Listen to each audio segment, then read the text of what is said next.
Assalamualaikum warahmatullahi wabarakatuh. Jumpa lagi dengan saya di Inspirasi Fahri. Siswa Inspirasi, kali ini kita akan belajar bersama tentang struktur teks pidato persuasif. Materi ini ada di kelas 9 semester pertama ini. Sudah siap? Kalau kemarin kita telah belajar tentang mengidentifikasi informasi dari teks pidato persuasif dan juga telah belajar menyimpulkan informasi dari teks pidato persuasif, kali ini kita akan melanjutkan pembelajaran dalam struktur teks pidato persuasif. Namun, sebelum pembelajaran ini kita lanjutkan, tolong bantu kami untuk berkembang dengan cara klik tombol subscribe bagi yang belum. Bagi yang sudah, saya ucapkan terima kasih. Oke, siswa inspiratif, kita akan memulai pembelajaran pada hari ini. Yang pertama kita akan berbicara tentang indikator keberhasilan. Dalam pembelajaran struktur teks pidato persuasif, indikatornya paling tidak ada dua. Yang pertama, kalian diharapkan mampu memahami struktur teks pidato persuasif. Ya, kalau sudah, nanti masuk ke indikator kedua, yaitu kalian diharapkan mampu menganalisis pidato persuasif dari struktur pembentuknya.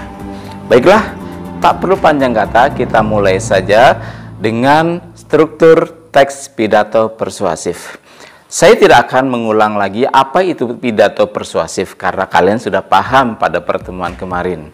Ya, kita mulai pada strukturnya. Struktur pidato pada umumnya terdiri dari 3 bagian, yaitu pembuka, isi, dan penutup. Apapun jenis pidatonya, ada 3 bagian tersebut. Yang pertama, pembuka. Pembuka pada umumnya berisi tentang salam. Bisa assalamualaikum, selamat pagi, selamat sore, selamat siang, dan lain-lainnya. Dan yang kedua adalah ucapan syukur. Kemudian yang ketiga yang tidak kalah pentingnya adalah menyampaikan sapaan pada orang-orang yang ada dalam acara tersebut. Sapaan biasanya disampaikan pada orang yang memiliki derajat paling tinggi atau pangkat paling tinggi atau pejabat paling tinggi, kemudian sampai pada masyarakat atau pendengar secara umum. Selanjutnya, pada bagian isi. Pada bagian isi menyampaikan semua hal-hal, ide-ide yang ingin kita sampaikan dalam pidato tersebut. Di isi inilah kita akan bisa membedakan apakah ini jenis pidato persuasif, pidato informatif, atau pidato yang lainnya. Ya, nanti kita akan kupas lebih lanjut lagi di bagian isi. Kemudian di bagian ketiga ada yang namanya penutup. Pada bagian penutup paling tidak kita menyampaikan terima kasih, kemudian permohonan maaf, dan salam penutup. Nah, tadi 3 bagian yang sudah disebutkan yaitu pembuka, isi, dan penutup. Kita masuk ke isi karena kita akan berbicara tentang pidato persuasif. Karena pidato persuasif bertujuan untuk mengajak, mempengaruhi orang lain, maka di bagian isi nanti kita kemas menjadi 3 bagian kembali. Yang pertama adalah pengenalan isu.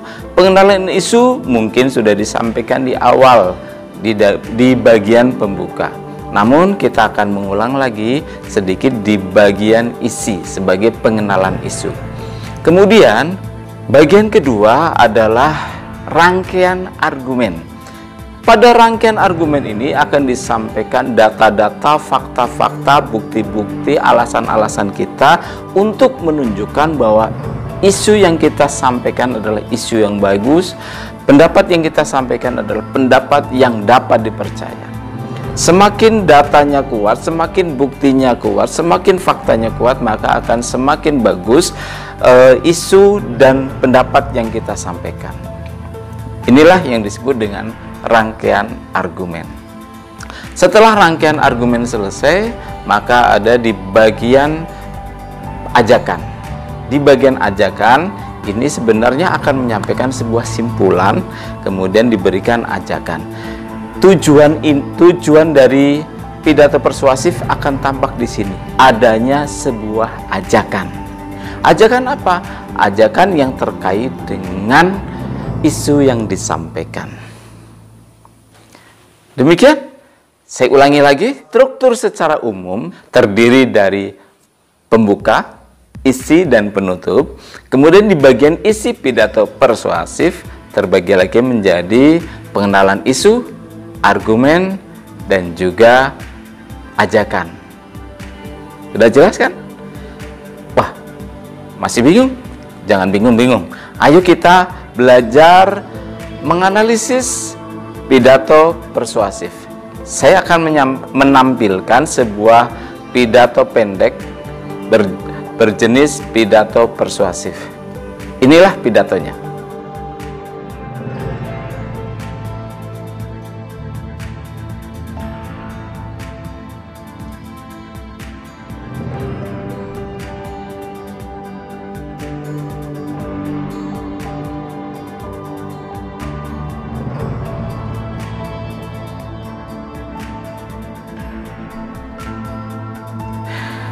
Bagian itu kita sebut sebagai bagian apa? Iya, bagian pembuka. Kenapa? Karena di bagian itu tampak sekali ada salam, ada ucapan syukur, ada sapaan, kemudian pengenalan isu sedikit. Ya, berarti kita sepakat bahwa bagian itu adalah bagian pembuka. Lanjut. Inilah lanjutannya.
Ya, setelah kalian baca, coba pikir, bagian itu namanya apa?